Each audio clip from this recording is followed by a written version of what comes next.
and then binabantay niya pag-ihi niya. Nasusunod ba yung ganung procedure, Colonel? Yes, sir. For the information of everyone, meron pong procedures ang forensic group, yung crime laboratory dati, to conduct drug testing annually.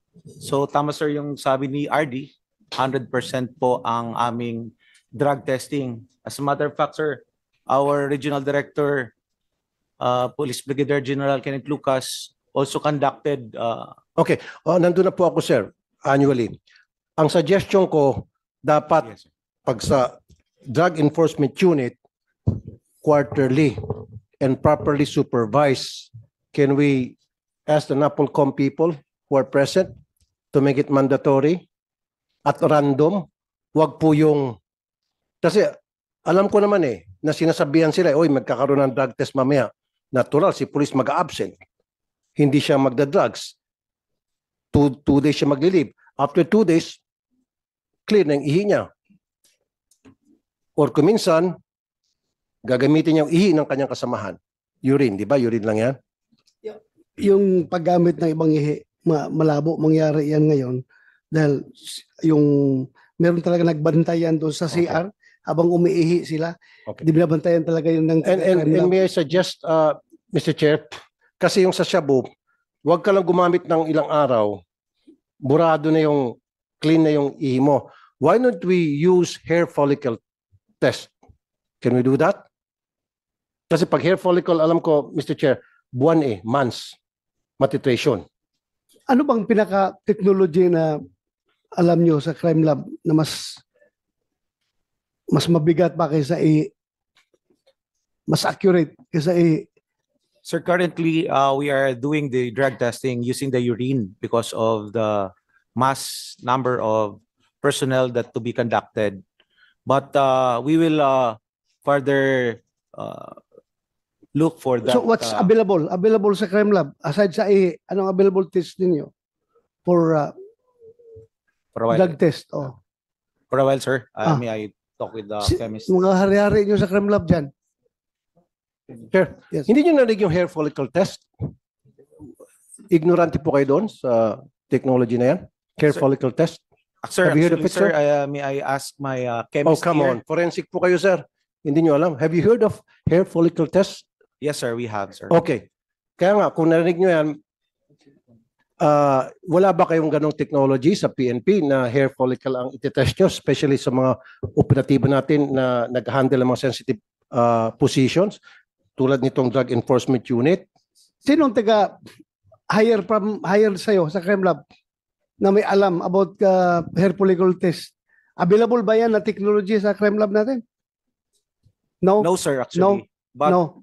Pero you are aware of that particular technology? yes, sir, I'm just looking for our chemist just to explain how the hair strands are used for drug testing, sir.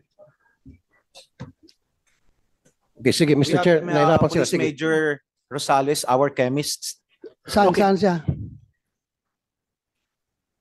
Pakibilis. Meron kayong ganong technology po?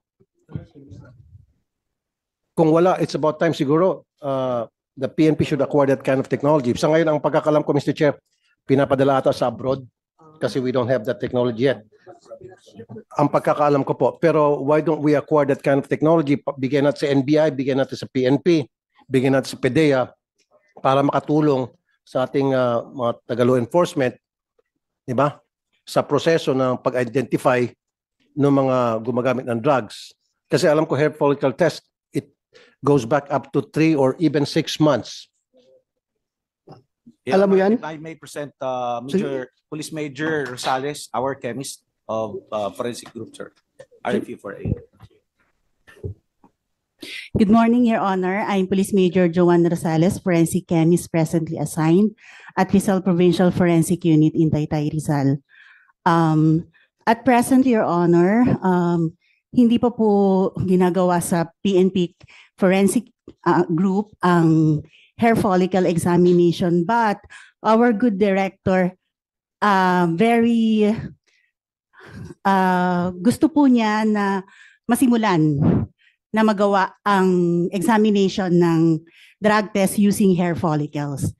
In fact po, meron na pong pino-formulate na po yung procedure na pwede nating sundan para unti-unti pong masimulan na magkaroon ng hair follicle examination. Meron na kayo available technology dyan? Sa ngayon po, procedure po yung inaayos and yung sistema kung paano po siya gagawin. Pero eventually po, meron naman pong mga machine na pwedeng gamitin para po sa test na yun. So, Mr. Chair, we have that technology. Okay. Yes. Are you sure about that? Yes, sir. Very sure. Yes, sir. So, kung meron tayong ganun technology, thank you very much. Dapat pati NBI magkaroon, PDEA. So, that's one way na to determine kung yung ating mga operatiba ay matitino pa rin, especially mga naka-assign sa Drug Enforcement Unit. We should do this kung nandito yung Chief PNP, nandito sa yung NAPOLCOM, this should be a requirement. Dapat ito hindi annually, random, and then quarterly. Okay na tayo dyan. Number 2, ito pong, Mr. Chair, itong Major De Castro, para sa akin, sobrang pagka-guilty ng taong ito. Because nung makakuha ng DNA doon sa sakyan na na-recover sa victim, nung sasakyan na supposedly yun yung sinakyan ng victim, may blood na sa DNA test, yun talaga ang blood ng victim doon sa loob ng sakyan. And then the PNP were trying to convince Major De Castro magpa-DNA test kasi meron 3 hair strands ata doon, several hair strands. And tinurn down niya. Now, ni-request ko sa PNP noon, ewan ko sino ba na-interview ko doon sa CIDG noon, CIDG was doing a good job, Mr. Chair. And the CIDG requested doon sa kamag-anak. Kasi siyempre, di mo pwedeng pilitin yung police, yung suspect. Yung kamag-anak, tumanggi rin. Kasi yung kamag-anak, pwedeng idudugtong yun eh. DNA test, ayaw din. Now, dito yung pumapasok yung investigative technique, Mr. Chair, na kulang sa ating kapulisan. Kuminsan kasi common sense. Nandoon na yung police nasa custody ninyo. Tama? Sino ba may custody sa PNP, sa kay Major noon? Sino po may custody sa PNP at that time? Kanina po di ba nasa custody yung ninyo si Major nakakulong o sa headquarters? Kayo po? Within the campo po, Your Honor. Kaya nga. Opo. So sino nga po mismo may custody doon kay Major while Yung he was inside the chief camp? po ng RHSU namin, Ano Your po? Honor. Chief ng Regional Holding Unit natin. Okay.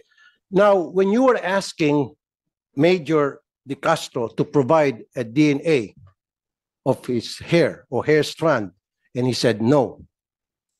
Tama? And you stop right there. Tama nga naman, karapatan niyang tumanggi. Ba't di niyo po ginamit yung common sense ninyo? Nandoon naman siya nakahiga, kung saan siya nakahiga. Sana man isa sa inyo, nilinis yung kama o yung unan, kumuha ng hair strand doon, kinuha yung kanyang suklay, o pagkatapos niyang maligo, tiningnan yung banyo, kumuha ng buhok niya, sigurado ako, siyempre may nalalagas na buhok yan pag naliligo siya. O sigurado ako, pag natutulog siya, dyan sa unan niya, may mga buhok dyan. Doon lang kayo sana kumulekta. Ba't di niyo po ginawa? Kasi palagi niyo sinasabi sa akin, ayaw po, hindi natin pwedeng pilitin yan. Tama nga naman, karapatan niya po yan na tumanggi. Tama nga naman, I agree with you. Pero gumawa kayo ng diskarte. Matagal niyo nang sinasabi sa publiko na we were able to secure evidences, pieces of evidence like hair follicles, hair strands sa kotse, and you're trying to match that hair strands. Sabi nyo. And then sabi nyo sa akin, nung interview ko sa radyo, ni-request nyo kay Major na mag-provide ng sample. Ayaw ni Major. So, nag-antay ka ng ilang araw, baka magbagong isip. Am I right? While waiting for those 3, 4, 5 days, sana dumiskarte kayo. Yan ang sinasabi ko. Saan siya natutulog, siya nakahiga. Pagising sa umaga, pasimple, yung unan, kunan niyo ng buhok. Yung suklay niya, ano bang suklay ginagamit niya? Simple niyo, kunan niyo ng buhok doon. Sa banyo, pagkatapos niyang ligo, kukunan niyo ng buhok. Yun niyo po ginawa. Sir. If I may, Your Honor. In fact, naisip na po namin yan nung andun siya sa office ko. Meron siyang paso na pinag-inuman.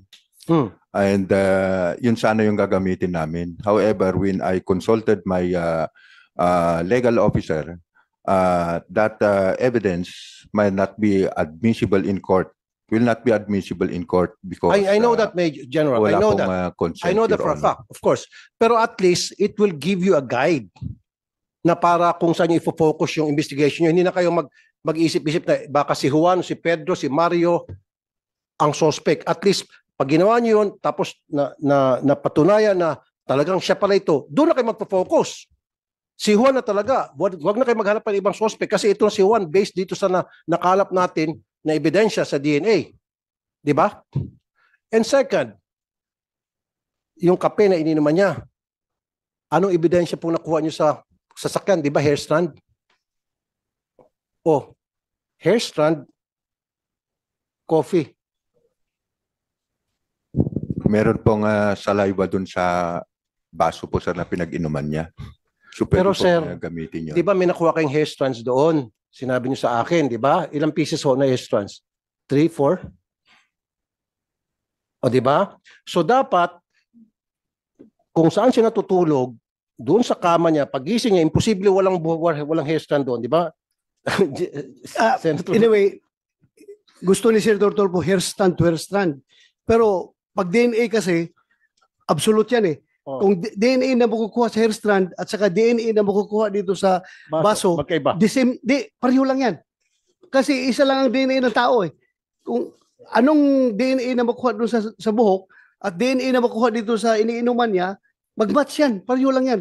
Walang problema yan. Yeah, I understand with Pero you. yun, ang question nila, ang issue dyan is yung admissibility in court. Dahil yun nga, yung poisonous tree ang lalabas dyan, di ba?